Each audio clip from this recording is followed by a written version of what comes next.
Em nome do Pai, e do Filho, e do Espírito Santo. Amém. Ó Maria, fazei o meu coração tão puro quanto o vosso, pelo poder que vos deu Deus Pai. Ave Maria, cheia de graça, o Senhor é convosco, bendita sois vós entre as mulheres, e bendito é o fruto do vosso ventre, Jesus. Santa Maria, Mãe de Deus, rogai por nós, pecadores, agora e na hora da nossa morte. Amém. Pela sabedoria que vos deu o Deus Filho. Ave Maria, cheia de graça, o Senhor é convosco, bendita sois vós entre as mulheres, e bendito é o fruto do vosso ventre, Jesus. Santa Maria, Mãe de Deus, rogai por nós, pecadores, agora e na hora da nossa morte. Amém. Pela misericórdia que vos deu o Espírito Santo. Ave Maria, cheia de graça, o Senhor é convosco, bendita sois vós entre as mulheres, bendito é o fruto do vosso ventre, Jesus. Santa Maria, Mãe de Deus, rogai por nós, pecadores, agora e na hora da nossa morte. Amém. Em nome do Pai, e do Filho, e do Espírito Santo. Amém. Queridos irmãos e irmãs, hoje vamos falar sobre Maria, Mãe da Igreja. Este título foi dado à Virgem Maria de maneira solene pelo Papa São Paulo VI, no encerramento da terceira sessão do Concílio Vaticano II. Vale a pena nós lermos as palavras do Santo Padre, quando, no dia 21 de novembro de 1964, eu tinha menos de um ano de idade, menos de um ano de nascido, ele disse: considerando as estreitas relações de Maria com a Igreja, para a glória da Santa Virgem e para nosso conforto, proclamamos Maria Santíssima, Mãe da Igreja, isto é, de todo o povo de Deus, tanto dos fiéis como dos pastores, que lhe chamam Mãe Amorosíssima, e queremos que com este título suavíssimo a Mãe de Deus seja doravante ainda mais honrada e invocada por todo o povo cristão. Trata-se, prossegue o Santo Padre Paulo VI, de um título que não é novo para a piedade dos cristãos, pois é justamente com este nome de Mãe, de preferência a qualquer outro, que os fiéis e a Igreja toda costumam dirigir-se a Maria. Na verdade, ela pertence à genuína substância da devoção a Maria, achando sua justificação na própria dignidade de Mãe do Verbo encarnado, Mãe do Filho de Deus feito homem. Efetivamente, assim como a maternidade divina é o fundamento da especial relação de Maria com Cristo e da sua presença na economia da salvação operada por Cristo Jesus, assim também essa maternidade constitui o fundamento principal das relações de Maria com a Igreja, sendo ela a mãe daquele que, desde o primeiro instante da sua encarnação, no seu seio virginal, uniu a si, como cabeça, o seu corpo místico, que é a Igreja. Maria, pois, como mãe de Cristo, é mãe dos fiéis e de todos os pastores, isto é, da Igreja.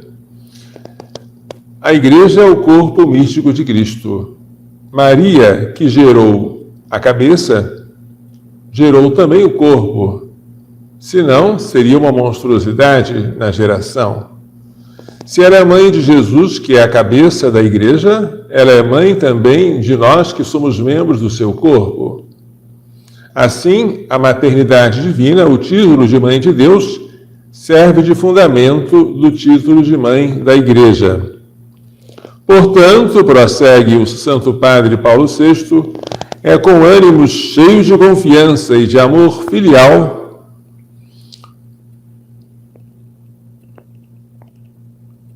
Onde é que eu esqueci aqui? Portanto, é com ânimos cheios de confiança e de amor filial que elevamos o olhar para ela, não obstante a nossa indignidade e fraqueza. Ela, que em Jesus nos deu a fonte da graça, não deixará de socorrer a Igreja com seu auxílio materno. Sobretudo neste tempo em que a esposa de Cristo, a Igreja, se empenha com novo alento na sua missão salvadora. O Papa estava falando no meio do Concílio Vaticano II, que iria se encerrar no ano seguinte, em 1965. A nossa confiança é ainda mais reavivada e corroborada quando consideramos os laços estreitíssimos que prendem esta nossa Mãe Celeste ao gênero humano. Embora, na riqueza das admiráveis prerrogativas com que Deus a adornou para fazê-la digna mãe do Verbo encarnado, ela está, todavia, pertíssimo de nós. Filha de Adão como nós, e por isso nossa irmã por laços de natureza, ela é, entretanto, a criatura preservada do pecado original em vista dos méritos de Cristo, e que, aos privilégios obtidos, junta a virtude pessoal de uma fé total e exemplar, merecendo o elogio evangélico: bem-aventurada és tu, porque acreditaste. Na sua vida terrena, ela realizou a perfeita figura do discípulo de Cristo, espelho de todas as virtudes, e encarnou as bem-aventuranças evangélicas proclamadas por Cristo Jesus. Por isso, toda a Igreja, na sua incomparável variedade de vida e de obras, encontra nela a forma mais autêntica de perfeita imitação de Cristo. Foi oportuno que o Papa São João Paulo II fizesse este elogio a Maria no Concílio Vaticano II. Muitos esperavam que o concílio fosse definir um novo dogma, o dogma da corredenção, Maria corredentora, né? O dogma da mediação universal, Maria medianeira de todas as graças. Mas o concílio, que foi um concílio pastoral e que não teve preocupação de definir novos dogmas, nem por isso deixou de dar a Maria um valor muito grande. Quem lê a Constituição Dogmática Lumen Gentium sobre a Igreja, no seu capítulo 8, vê lá um tratado sobre a devoção a Maria e sobre o que ela é, que supera tudo aquilo que nós já vimos no magistério eclesiástico anterior. É, de fato, uma obra-prima. As forças do inferno param aqui. Quando se fala de Maria, todos os demônios se afastam. Maria não é Deus, muito menos mais que Deus. Mas de todas as criaturas, foi aquela que Deus elevou mais alto. Mais alto que os anjos, inferior aos anjos por natureza, porque Maria é humana e não angélica, por graça ela os supera. E na sua humildade, ela causa imensa inveja e ódio a Lúcifer. Um ódio especial, porque como Maria é uma criatura, e como criatura, ela, por sua humildade, foi tão elevada, mulher vestida de sol, tendo a lua debaixo dos pés e na cabeça uma coroa de 12 estrelas, a glorificação de Maria faz tremer os infernos. Maria é para nós, deveria ser, aquele refúgio. Ela é o refúgio dos pecadores. Ela é a consoladora dos aflitos. Ela é o auxílio dos cristãos. Tudo isso significa ela é mãe da Igreja. Mas não pensemos que Maria é nossa mãe porque ela nos ama como se fosse nossa mãe. Não pensemos que o título de mãe seja uma, digamos, linguagem figurada, uma metáfora. Não. Não é porque Maria nos ama com amor de mãe que ela é nossa mãe. É exatamente o contrário. É porque ela é nossa mãe que ela nos ama com amor materno. Mas quando ela se tornou nossa mãe? Lembremos que ela gerou o Cristo, cabeça da igreja. Naquele momento, nós também estávamos sendo gerados por ela. Mas, além disso, quando ela teve forças para ficar de pé junto à cruz do seu filho, São João capítulo 19, que fé ela teve para permanecer assim vertical junto da cruz em que seu filho estava sendo torturado? Naquele momento, Jesus olhou para ela e olhou para o discípulo amado, que é João, que representa todos nós, toda a igreja. E a ela Jesus diz, mulher, como lembrando da primeira Eva. Ela está aqui desempenhando um papel semelhante ao de Eva, mas ao contrário. Mulher, eis o teu filho. O filho aqui é João. Como que se dissesse, eis aqui a igreja de que tu és mãe. E depois disse ao discípulo, João, o discípulo amado, eis a tua mãe.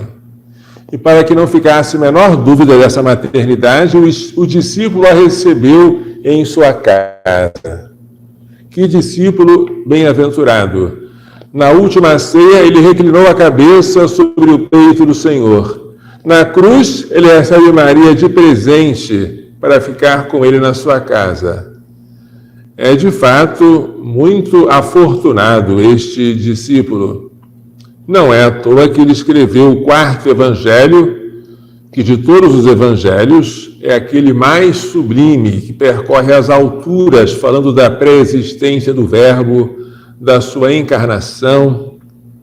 São João é figurado pela águia.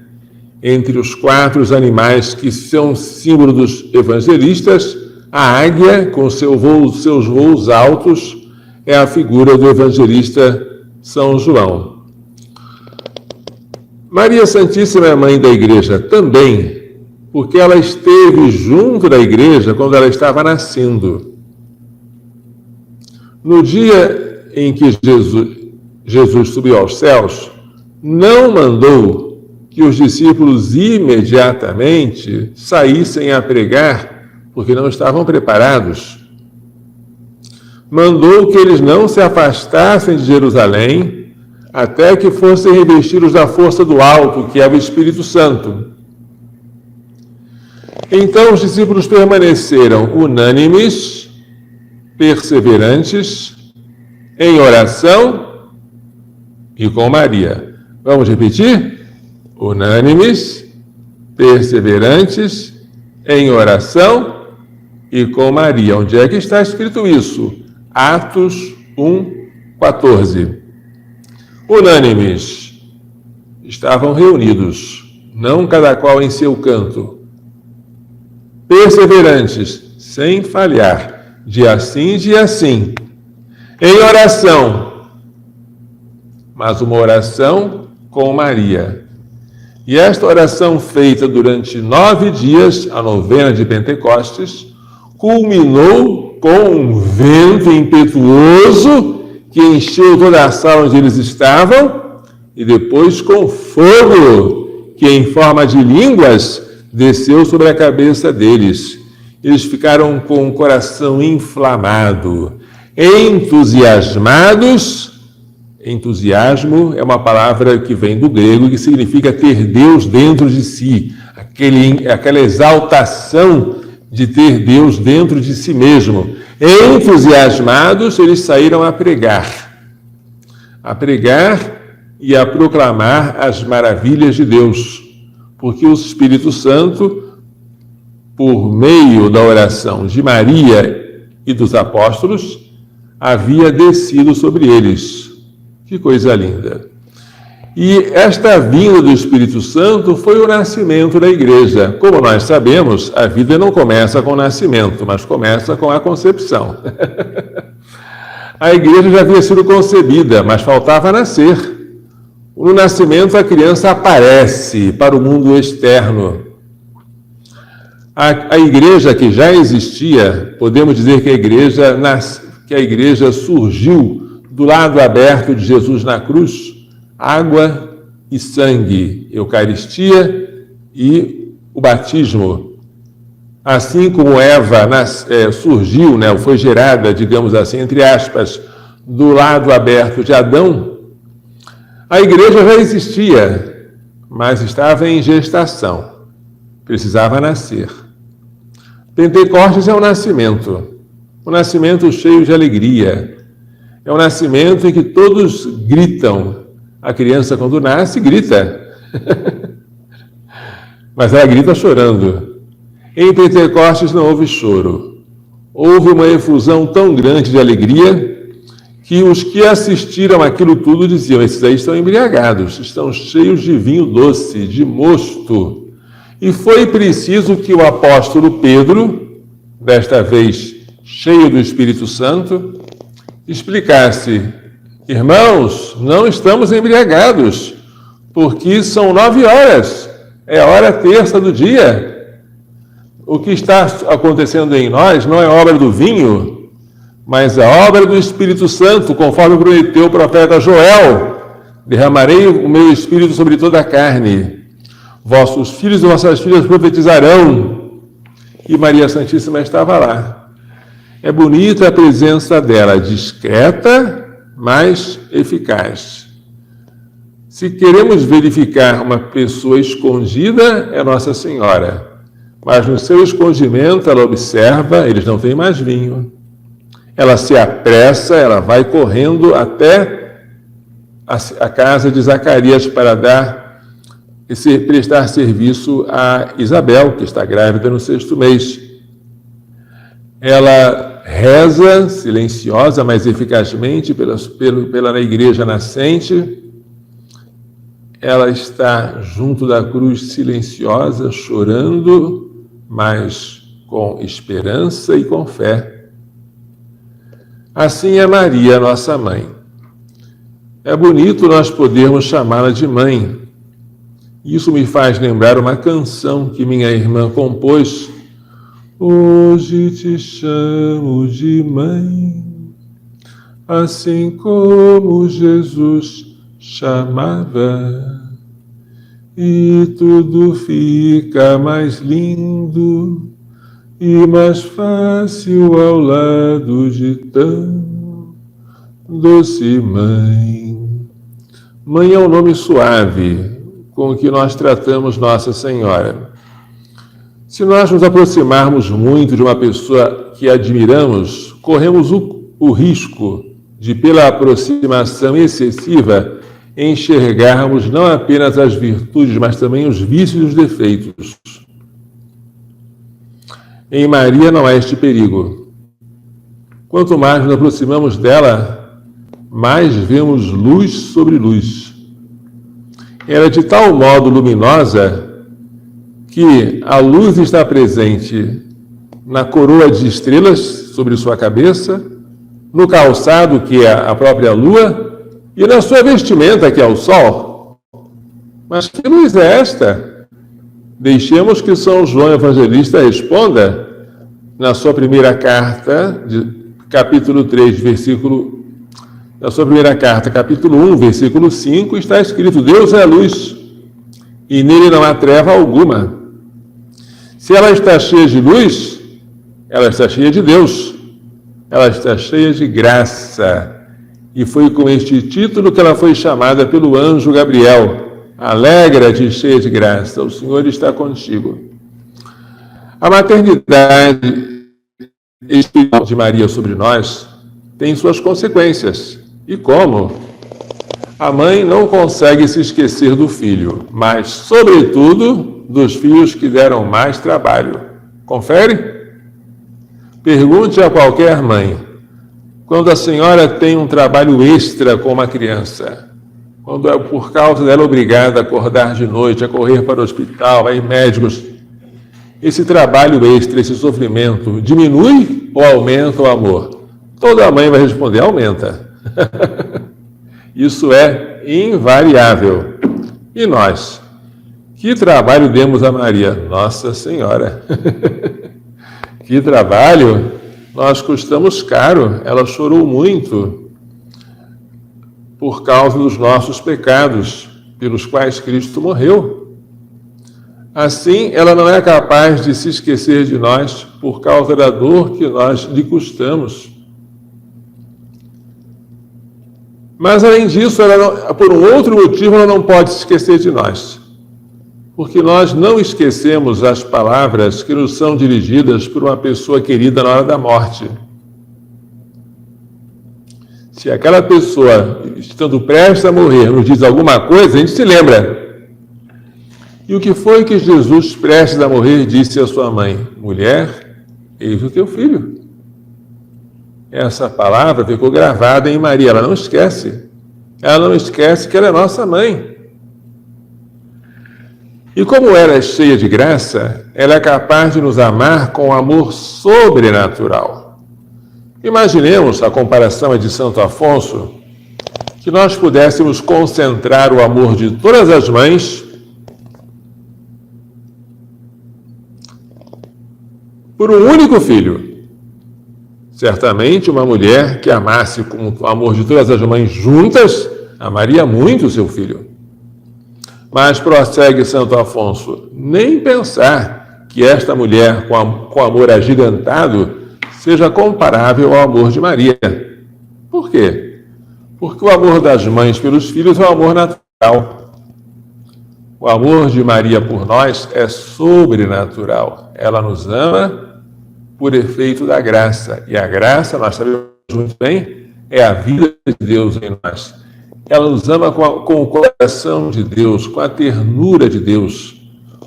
Como ela foi de tal forma investida da natureza divina, por causa da graça que agora se transformou em glória, é assim que ela nos ama.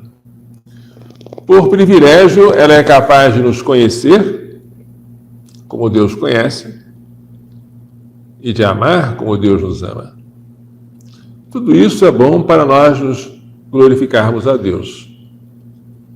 E além disso, de pensarmos, que seria de nós se não houvesse Maria? Eu não quero nem pensar, porque isso para mim seria um pesadelo. Mas é triste viver que tantas pessoas vivem ou sobrevivem, né? Sem invocá-la como mãe. Pegam a Bíblia, leem, faz muito bem ler a Bíblia, mas não entendem que as mesmas palavras que o anjo disse a Maria, eu posso dizer? Porque o anjo chamou-a de cheia de graça e eu não posso chamá-la. Porque o anjo disse, o Senhor é convosco, eu não posso repetir tais palavras? Por que as palavras que Isabel disse, cheia do Espírito Santo, a Maria eu não posso dizer? Bendita sois vós entre as mulheres, bendito é o fruto do vosso ventre, que é Jesus. É estranho você ter a Bíblia, ler a Bíblia e ser proibido de fazer o que a Bíblia fez, que foi tecer louvores a Maria Santíssima. É estranho você ter a Bíblia, ler a Bíblia e não dar a Maria o título que a Bíblia deu de Mãe de Deus. Quando foi que Maria recebeu esse título?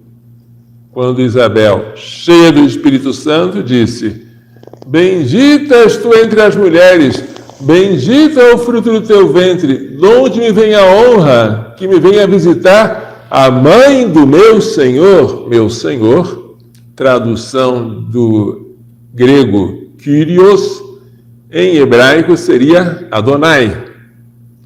Adonai é a palavra com que os judeus referem-se a Javé. Javé é um nome impronunciável, por ser sagrado, aquele que é. Quando os hebreus veem o tetragrama Javé, em vez de pronunciar Javé, eles pronunciam Adonai. Mãe do Senhor é mãe de Adonai, é mãe de Javé, é mãe de Deus. E quem disse isso foi o próprio Espírito Santo pela boca de Isabel.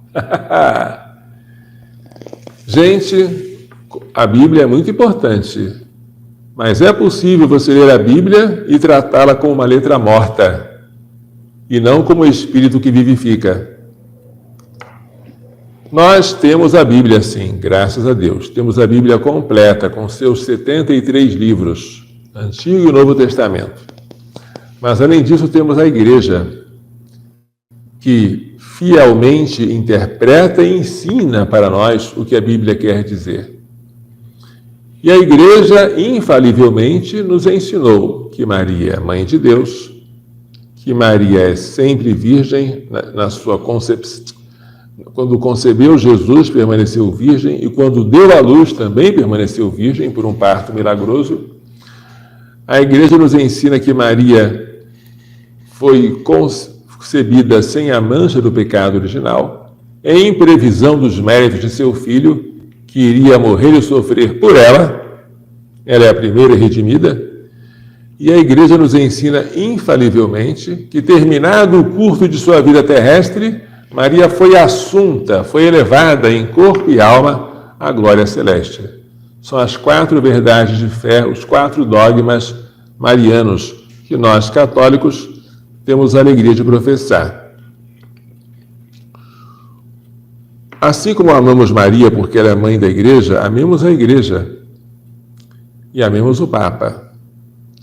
Amemos o Papa que você tem diante de você, o Papa Francisco. Não ame o Papa em abstrato. Não diga, eu amo o papado.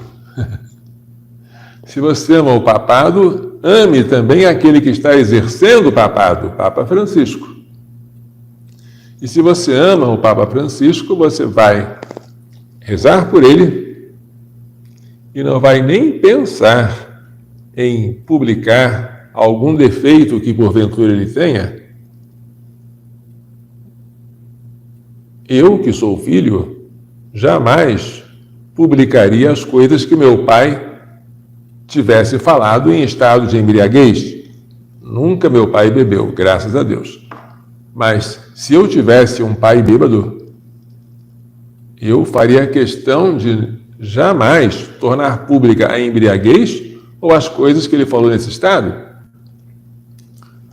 Se você é de fato filho da Igreja e filho de Maria, mãe da Igreja, ame a Igreja, ame o Papa, ame com amor especial, porque ele é o doce Cristo na terra. Não olhe tanto para as qualidades ou físicas ou morais, intelectuais, olhe para o Cristo que ele representa. É assim que, neste momento difícil pelo qual estamos passando, reconheceremos de fato quem é um autêntico filho da Igreja e um autêntico filho de Maria, mãe da Igreja. Santa Teresa de Ávila, quando estava morrendo, disse: sou feliz porque morro como filha da Igreja. Que bonito, não é? Eu quero morrer pronunciando o nome de Maria. E é para isso que todos os dias eu rezo aquelas 3 Ave-Marias, precedidas de invocações especiais. Uma honrando o amor, o poder que Maria recebeu do Pai, outra honrando a sabedoria que ela recebeu do Filho, e a terceira honrando a misericórdia que ela recebeu do Espírito Santo, e pedindo a ela um coração tão puro quanto o dela.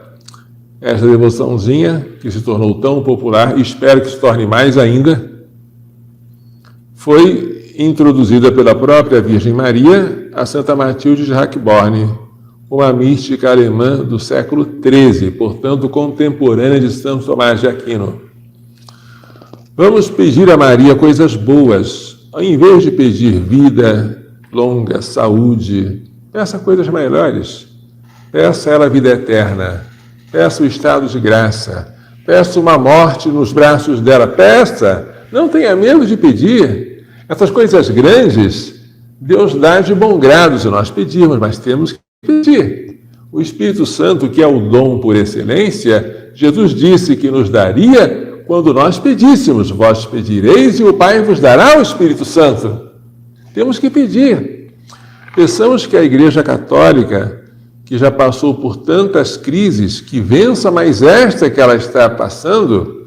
Peçamos que o que aconteceu depois do Concílio do Vaticano II, que fez o Papa Paulo VI chorar, dizendo: a fumaça de Satanás entrou na Igreja por uma fresta que encontrou. O concílio que esperava trouxesse frutos tão bons, agora vemos tantos frutos amargos. Vamos esperar que a renovação espiritual desejada por São João XXIII, quando convocou o concílio, que ela se torne algo real, presente. Vamos amar a Igreja como ela é, não como nós queríamos que ela fosse. A Igreja temos que amar. Depois vamos pedir a Maria, Mãe da Igreja, que a torne perfeita como ela. A Igreja ainda não está consumada. Em Maria, sim, ela está consumada. Aqui a Igreja está sempre necessitando de que nós, seus membros, se purifiquem cada vez mais, até chegarmos à plenitude da estatura de Cristo. Maria, Mãe da Igreja. Essa festa é nova. Quem a instituiu foi o Papa Francisco. Vamos glorificar a Deus pelo Papa Francisco ter instituído esta festa. Na verdade, não é uma festa, é uma memória obrigatória. E esta memória é celebrada na segunda-feira, depois do domingo de Pentecostes. E foi uma data bem escolhida. Pentecostes é a vinda do Espírito Santo. No dia seguinte, a maternidade de Maria sobre a Igreja, que nasceu em Pentecostes. Tem tudo a ver. Eu vou fazer um pedido particular a vocês que estão me ouvindo. A melhor mãe que eu tenho é a Nossa Senhora, não há dúvida, né? Nossa Senhora é fora de concorrência, claro. Ninguém pode comparar outra mãe a ela. Mas aqui na Terra eu tenho uma mãe natural que me gerou, deu à luz, educou, me deu exemplos bons. E graças às orações e às exortações que ela me ensinou e que ela falou, eu aprendi a amar Maria Santíssima, a buscar a vontade de Deus e a querer ser padre. A minha vocação nasceu em um lar onde não podia faltar o terço em família, como não podia faltar para nós brasileiros o arroz com feijão. Era obrigatório, tinha que ter. Pensar em um dia sem terço era uma coisa assim meio doida. Como é que não vai ter terço hoje? Tem que ter. O terço rezávamos ainda quando nosso pai chegasse em casa cansado, depois de ter trabalhado e estudado na faculdade. Chegava às 11 horas, estávamos lá a postos. O nosso pai, depois a gente dorme. Quando fazíamos isso, nós transformávamos a nossa casa num cenáculo, uma autêntica igreja doméstica, porque o nosso terço não era de vez em quando, não era quando dava certo, sempre dava certo. A gente rezava todo dia e sem falhar. E a gente não rezava cada qual no seu canto, como alguns se desculpam. Padre, não tem jeito, a gente não consegue se reunir, cada um reza num horário, num lugar. A gente rezava todos no mesmo horário e no mesmo lugar. E a gente rezava o terço, ou seja, a oração com Maria. Unânimes, perseverantes, em oração com Maria. Quando uma família começa a fazer isso e faz com constância, o que acontece? O Espírito Santo desce. Eu nunca vi o Espírito Santo descer nem como vento, nem como fogo sobre a nossa casa. Mas eu vi os frutos dele. Na minha casa não havia divisões. Eu não poderia imaginar alguém falar a palavra divórcio ou desquite ou separação, a não ser com uma coisa muito feia. muito feia. Imaginar isso para a nossa família era como imaginar o inferno no lugar do céu, jamais. E eu, agora entendo, morava num paraíso, mas não sabia. Fui saber depois, ao confrontar o meu lar com o lar dos outros que não rezavam o terço diariamente. Que coisa, né? Ainda hoje eu tenho esta vamos dizer, esta amargura. Eu descobri esta pérola preciosa. Eu sei que o terço em família, quando ele é rezado com constância, cura todos os males. E não estou exagerando. A família que reza unida, de fato, permanece unida. E de lá surgem frutos bons, como surgiu a minha vocação sacerdotal. O que me deixa, às vezes, amargurado é ver que nós, padres, falamos isso e os leigos nem sempre levam a sério. Buscam soluções difíceis para o que está acontecendo na casa deles, mas não se atrevem a rezar o terço em família. Mas, padre, você está falando assim, mas não é tão fácil. Como é que não é tão fácil? Eu chamo, mas eles não vêm. Quantas vezes já... padre, já chamei muitas. E depois? Depois eu desisti.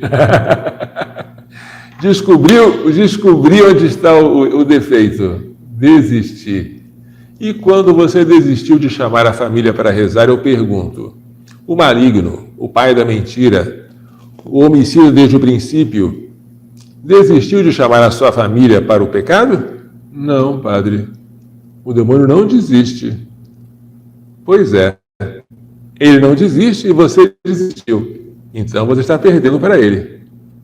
Mas o que eu vou fazer, padre? Chama. Mas eles não vão aceitar. Mas eles não vão atender. Chama de novo. A receita é a seguinte.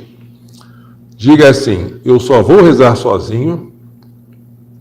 Vamos repetir? Eu só vou rezar sozinho o terço depois de ouvir um não de todos os meus familiares. Primeiro eu vou chamar todo mundo.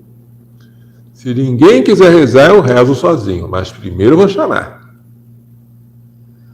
Quando você faz isso sempre, sempre, sempre e sempre, a família não tem outro jeito. Ou ela assim rezar com você, porque vocês moram sob o mesmo teto, ou então separam de teto.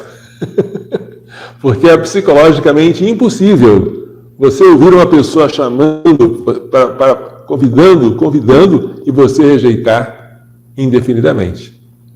Por isso que nós não devemos discutir com o demônio, nem dizer não para ele muitas vezes. Devemos afastar a tentação. Quem diz não ao demônio já está dando muita confiança para ele. Então a gente tem que... Afasta de mim, Satanás. Mas se você não se afasta da sua família, minha família se afasta de você, e se você chama, não é possível dizer não indefinidamente. Daqui a pouquinho um deles vai dizer sim, mesmo que seja só para satisfazer você. Depois virá outro, e mais um terceiro. E quando a família inteira estiver rezando, aí, adeus, Satanás. Adeus os problemas malignos. Tudo mais é dado por acréscimo, porque o Espírito Santo é o dom por excelência. Mas com ele vem também as outras coisas que nós precisamos. Então, nesta memória de Maria, Mãe da Igreja, o Papa Francisco quis honrar Maria Santíssima logo depois da festa, da solenidade de Pentecostes, e aproveitou o formulário que já existia para a missa votiva de Maria, Mãe e Modelo da Igreja. Eu vou pedir uma oração para minha mãe terrena aqui, que não é Nossa Senhora. O nome dela é Maria Teresa, e ela já está muito tempo na UTI. Muito tempo. ela está internada, ela foi internada desde o dia 24 de maio. É um tempo grande. E ela já teve, nesta brincadeira, um hematoma abdominal, já teve trombose no pulmão, tromboembolia pulmonar, e agora descobrimos mais uma coisa: pneumonia. E a minha mãe, que deveria ter estado comigo no dia 31 de maio para comemorar o meu aniversário de 30 anos de sacerdócio, a minha mãe, que deveria ter estado comigo no dia 30 de maio, véspera do meu aniversário, para comemorar os seus 80 anos de nascida, passou o seu aniversário de 80 anos no hospital e está lá até agora. Uma pessoa idosa, qualquer febre ou doença tem uma gravidade especial, uma ameaça. Por isso eu peço orações por ela. Na verdade, o que eu estou querendo não é que a minha mãe tenha uma vida longa, não é isso não. Eu quero que a minha mãe, antes de morrer, chegue chegue ao cúmulo, ao pico, ao ponto mais alto da santidade, de modo que a sua morte seja uma passagem suave daqui para o céu, sem escalas pelo purgatório. É o meu desejo a ela. E eu peço que vocês peçam isso pela minha mãe, tá? Sabemos que o sofrimento dela não é vão. Deus só permite que nós soframos porque sabe extrair algo de bom deste sofrimento. Também a minha irmã, que estava para socorrer minha mãe e quebrou a costela, que coisa, né? Caindo no chão. Já está melhorando, graças a Deus, embora ainda sinta dores, porque aquela fratura é muito dolorida.